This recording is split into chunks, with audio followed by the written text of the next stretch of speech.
Who doesn't want to be the cool guy at Christmas dinner talking about how you've got the real estate investments, right? Today, Lissette and I are going to share some things with you that if you keep in mind while you're hunting for those investments, could really help you out. You better get fired up. Dude, how was your turkey day? Oh, it was amazing. My turkey came out juicy and really crispy, so I was super happy. How I'm going to was tell you, yours? well, I'll tell you a story that is kind of embarrassing, but it is what it is.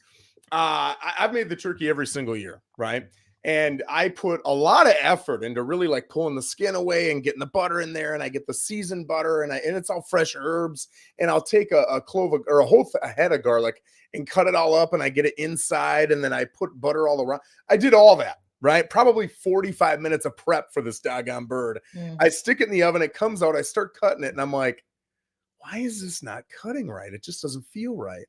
I had cooked the doggone bird upside down. Like I did all that work on the bird and I was doing it on the back end. And I'm like, how did I not realize that? So I will tell you, I found out through a mistake that a lot of people cook their bird that way. And they say it's, it turns into a very juicy bird. Ours was juicy. I don't know if that was why or not, but it still tasted pretty good. So there you go. Well, that's good to know. Yeah, if you're feeling bad about yourself out there and you're listening, just know you're probably a better turkey cooker than old Joe Rosen. All right, let's get into these investments. So traditionally, there's three different types of investments. There's a lot of different investments that you can do, but traditionally what I see with most, especially, starting investors is flipping, renting, and wholesaling. And I'll just give you a little brief introduction to what each are, and then Lissette, I'll turn it over to you. So flipping is essentially buying a property and then reselling it. And usually you're going to do something to that property, whether it's painting or flooring or repairs or a roof or whatever it is. And then you're going to hopefully sell it for more than what you put into it, right? And you're going to make a profit. That's flipping. And then you got renting, which is essentially I'm going to buy the place, then I'm going to rent it out to others, and whatever I'm making off of rent hopefully covers whatever I'm spending on my mortgage, taxes, insurance, HOA, all that kind of stuff, right? And then you've got wholesaling, which we're not going to get too in depth on, but what wholesaling is I go out and buy a property for $250,000, and then I'm going to find somebody else, another probably investor, who's going to buy it from me for $255,000, $260,000. Right. So they're going to be the actual purchaser of the property, not me. I'm going to make that $5,000 to $10,000 finder's fee, essentially, is what it is in the middle. So those are typically what I see people going after. So Lissette, with that, what are you suggesting to your clients who are out looking for the first time at an investment opportunity?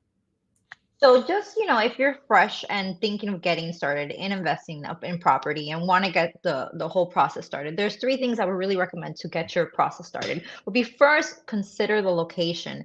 That's one of the biggest choices you're going to make when purchasing this property. You want to make sure that there's economic growth, there's jobs, there's infrastructure, amenities. They're close to maybe airports. I mean, Port St. Lucie is a great city. We don't have a major airport, but we could get to them within an hour and a half, 2 hours max. So having that upper hand, picking a great location is the first step. Second step is when you align yourself with a good agent, make sure they do their market research. Have them tell you how much potential this property has in it to appreciate. And also, what is the rental income? What is the potential over time, and what are they looking at? And the last major item I would say that really would get you on path in purchasing this property would be just financially consider all your options, understanding what this is going to cost you, understanding what your maintenance fees are going to be, what possible repairs may be down the road. Is there an HOA? What are going to be your closing costs, your insurance, your taxes? So you have all the numbers in front of you to make the right proper decision. Those are awesome. And honestly, you had mentioned if you have a good realtor, they will, ABC. I would mention that a good realtor in investing is going to run numbers for you, right? They're going to tell you what the property is worth. They're going to tell you what you're going to have to put into the property to get it repaired if you're doing a flip or even a rental, right? You're going to have to do certain things sometimes to get it up to standard. And they're going to tell you what it would sell for if you were to do those things. They're going to tell you what your return on investment would be, what type of loan they would suggest, why they would suggest it. They're going to tell you all that stuff so you can feel confident in what it is you're doing. If you've got a great realtor, really you shouldn't be doing a lot of work at all. You should just be looking at information and making a decision based on their recommendation, right? That's a good realtor. Also, vendor connections, right? Do they have a great roofer? Do they have a great floor? Do they have a great window guy? You're going to want somebody who's got connections, not just with the cheapest people, but with people who are actually going to get the job done well. Because I can tell you in almost every single case, the cheapest guy is almost never the best guy, almost never the best guy. So you want somebody who's affordable, somebody who's going to hit your numbers, but they also got to be able to get the job done, right? So I'd throw that out there. So let's get a little bit into these three different types. And I want to start with wholesaling first. I do not suggest wholesaling for 99% of investors, for 100% of new investors. This is why. Your value is in finding off-market properties, right? And remember, there's other people who've done this for years that you're competing against, right? So they have a network of realtors they've already connected with who will talk about off-market properties. So you got to be able to find off-market properties, but then you've got to have a slew of investors or hungry buyers who are willing to purchase those properties. And you got to be able to quickly match the two, right? You've also got to know some pretty in-depth contract language that a lot of realtors honestly don't know. So to be able to find a realtor who knows that, or for you to be able to know that, it's a little bit higher level skill. So for that reason, that's about as deep as I'm going to get with wholesaling, right? Let's get into renting.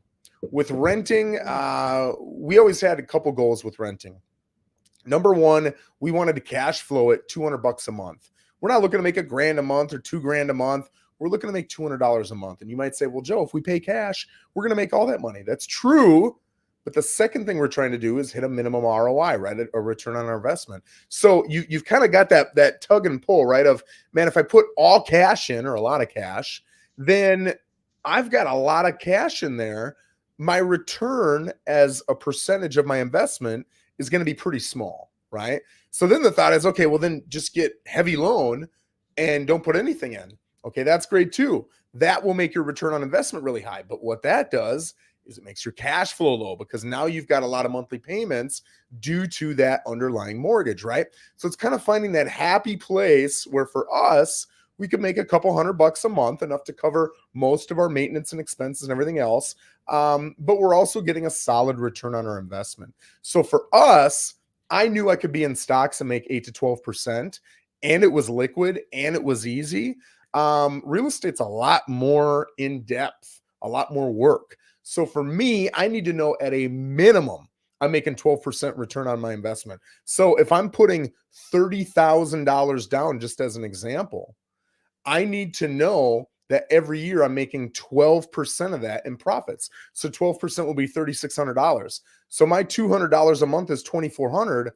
I'm only at 8%. It's not going to cut it. That's not going to work.